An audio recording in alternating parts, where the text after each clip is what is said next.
Kung gusto mo na sa lahat ng oras, pagkakaisipin ka niya at ikaw palagi ang magiging laman ng kanyang puso't isipan, ay gawin mo itong ritual na ibabahagi ko sa inyo ngayon. Ito'y napaka-epektibo at napakadali pong gawin, basta dapat palaging buo ang loob at tiwala mo sa mga ganitong pamamaraan. Pwede mo ito gawin sa kahit na anong araw o oras na gusto mo. Lalong-lalo na kung kayong dalawa ay nagkamalabuan na sa isa't isa, ay mas mainam na gawin mo ito sa oras na mapanood mo ang video na ito. At paniguradong matatamaan siya, basta dapat tiwala lang, gawin sa mabuti at hilingin ng buong puso. Una, ang gagawin mo lamang, kumuha ka ng kahit na anong kulay na panulat at isulat sa palad mo. Sa left o sa right na palad ay pwedeng isulat kung saan kayo komportable na isulat ito. Isulat mo lamang sa palad mo ang kanyang tunay na pangalan at apelido ng isang beses.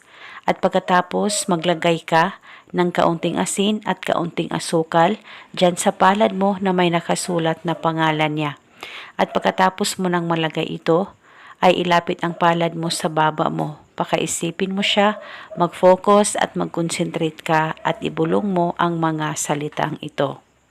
Pangalan at apelido, sa kapangyarihan nitong asin at asukal, ako lamang palagi ang pakakaisipin mo at ako ang magiging laman ng iyong puso't isipan.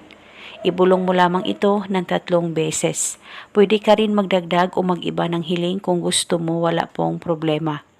At pagkatapos ay itapon mo ang asin at ang asukal at hayaan niyo po ang nakasulat dyan sa palad mo. Kinabukasan, ulitin ang paggawa nitong ritual sa kahit na anong oras na gusto mo.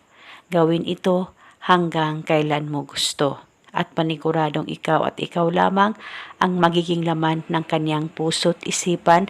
Kahit anong busy niya o kahit ano pa ang gawin niya, ay ikaw palagi ang first priority niya.